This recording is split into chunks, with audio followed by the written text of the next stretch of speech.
the gifts. This boss, I am sorry. There was really no way for me to get across everything without making this channel an absolute clusterfuck. Um, I'm sorry. The biggest things that I would tell you guys to understand is how the ads work isn't really that important. The only one that you really, really need to understand is how these orange ones work because it's the only ones that can actually kill us. These Venom waves really don't do anything. It's just dodge and heroic, but in Mythic, they're going to become super important. There's circles to soak, and then the reason why these waves are important is there's these tumors that spawn in Mythic that we have to get rid of with the waves. These tumors spawn all the way across the room. So if you're a demon hunter, if you're a mage, if you're a druid, any high mobility, whatever, you will probably have to go jump across the room and give up your all-star points. So Huh? yeah, Well, I'm wondering because they highlight No. when it's gonna Yes. get hit. So I'm wondering if you just need to make sure you look across the room and aim your Yeah. wave instead of Probably trying to similar to Illyria. dashing Yeah. across. 100%. You can snipe it across the room, but there may be some situations where if I stand here, I'll Right. get hit by someone else's wave, so it's just safer for me to just go across the room and just stand Yeah. next to it. So sounds like a healer job. All right, to the video. Just don't Can give I it to confirm? Raptor form? So the basis of this fight is that there's 3 altars, an orange, a red, and a purple. He's going to spawn ads from 2 at a time because he will empower them and also give himself a buff. These first waves, this is mythic footage, by the way. First waves, there are no tumors out. Tumors are out now, though. The only thing that I cannot tell you for sure is... Okay, never mind. Tumors do not spawn from the locations of old waves. Okay, that's what I want to look at real quick. Orange ads. They are the bursting Mythic Plus affix for people that have played this game for longer than 4 years. You need to kill them staggered. Likely AMZ, SLT, Darkness type of scenario. These purple ads, they don't do jack shit. They just spawn purple goo around them when they die. They're by far the easiest ads to fight. This orange bomb is from the buff the boss now has on him. So if you can see my mouse, there are a purple debuff and an orange debuff on the boss. That gives him certain abilities that he'll put on people. This orange bomb is one of them. It is a dispel. It was not a dispel in testing, but it is now a dispel.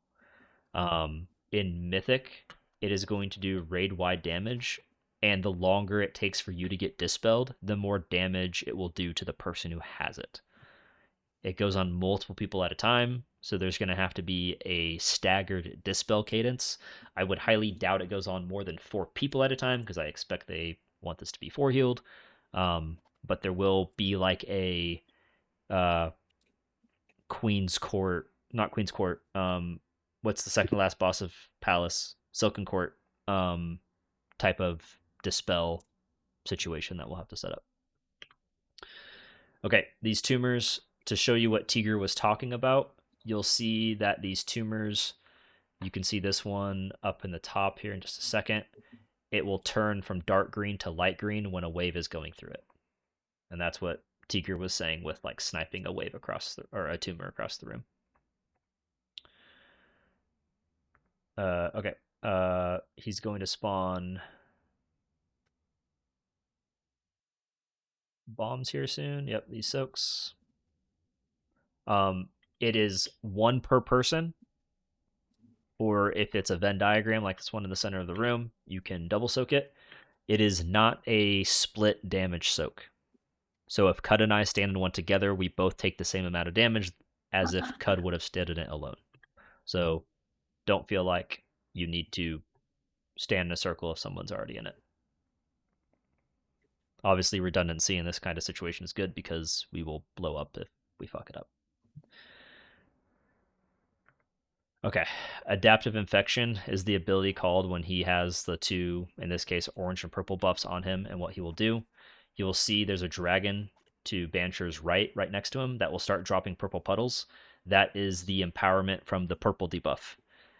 It is a healing absorb, so as soon as the healing absorb is off of you, you will stop dropping puddles.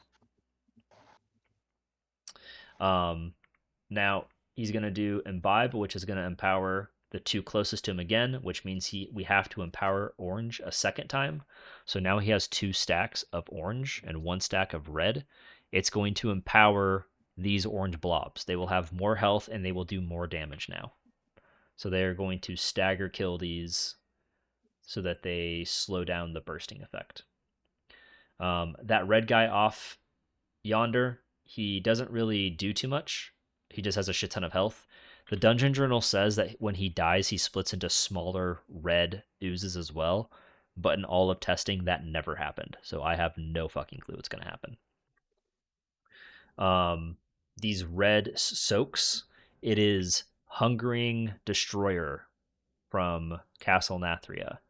If you did not play that boss, it was a fucking great boss. And Destroyer will put small light blue circles around several random players, dealing damage to them every 1.5 seconds for 24 seconds. The affected players are also immune to being healed. That's important. They cannot be healed.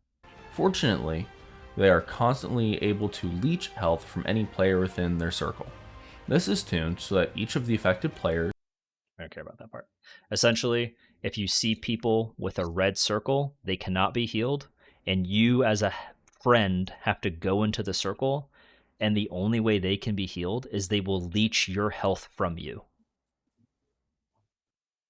So this is a soak-ish mechanic, and then also it's a healing absorb. So once they NSS a circle if I see it. Yeah. Hell yeah, brother. That is essentially the entire fight. The only thing that is left to see is he's going to empower the red and purple ones next.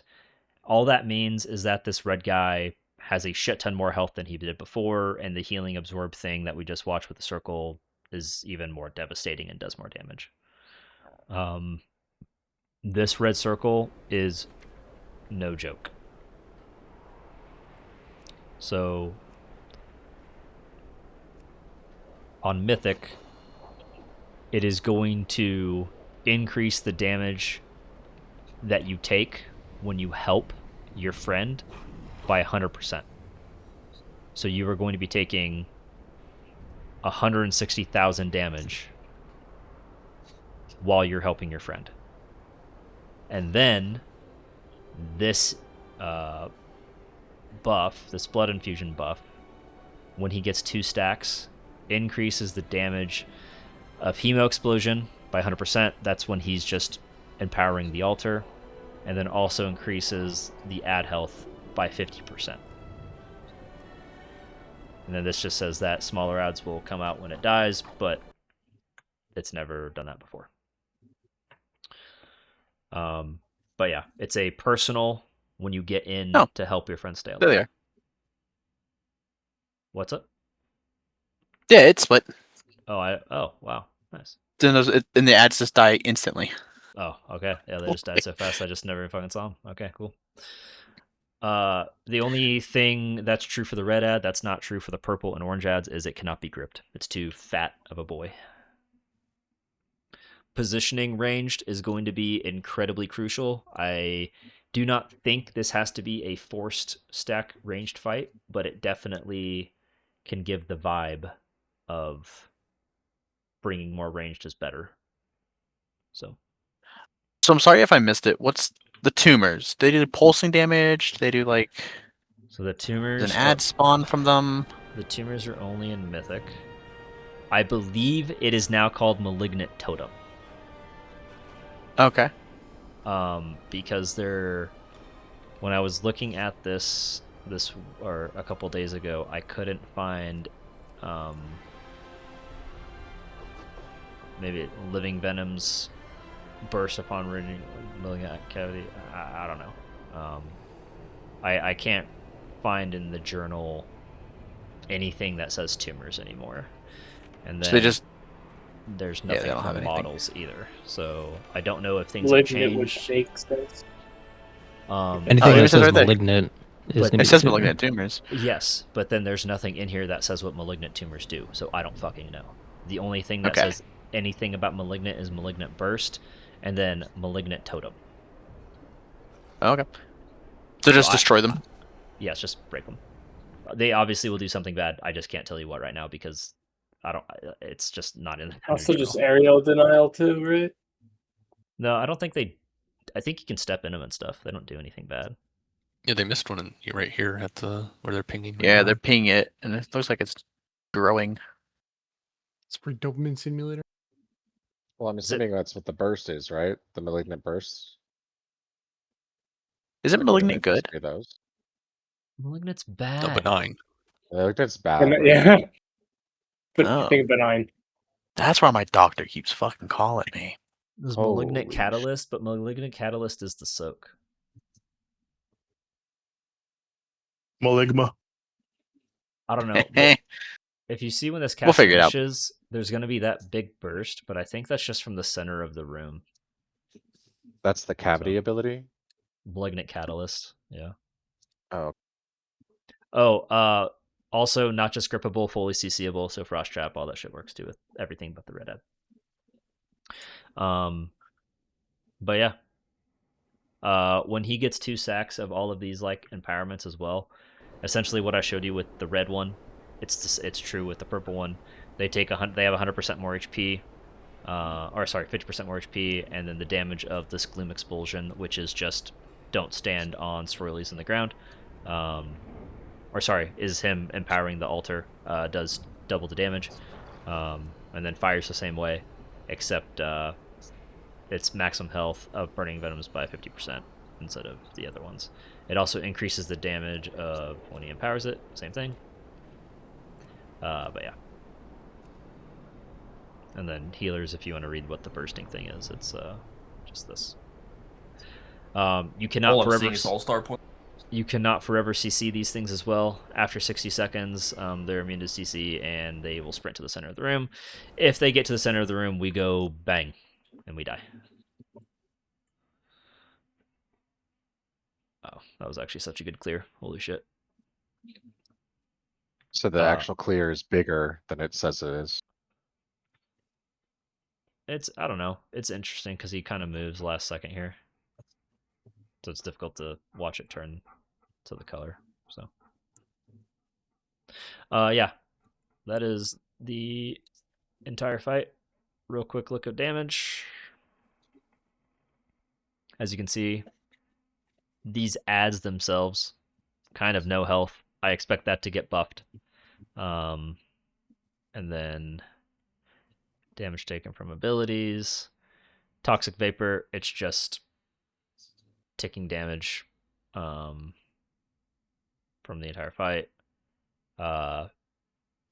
This is the Leech Soak, I believe. Or sorry. This is the shooting the waves out of you. This is the bursting stack. Yeah. So expect all this to get tuned up pretty hard. There's no way it should be this low. So okay. Outside of that, quick raid plan. This is how they spawn. When he does imbibe, that's when he empowers 2 altars at a time. It's whatever he's closest to. The biggest thing is the distance of these altars from one another. So you'll see they're not all equidistant, right? You have like a weird triangle thing happening here. Good word. Good word. So need to make sure positioning wise that we are putting things in the correct position. For example, if we put the boss here, for example, and we're trying to empower orange and red, well, we're actually still closer to orange and purple, right? Shit like that's going to matter. We will likely kill 1 orange ad at a time, or all 3 at a time, and then or 2 and then 1, or 1 and 2, something like that. All these purple ads can just die instantly, and then the red ad can also die instantly. Again, grips and stuff are good. Likely that we are gripping orange ads into purple ads, something like that. So you guys can read all of this. It just explains how the infusion and what happens when they get infused happens. These are the X's that shoot the waves out, and then bombs to get in as well. So anything about this that anyone wants to talk about? Fantastic.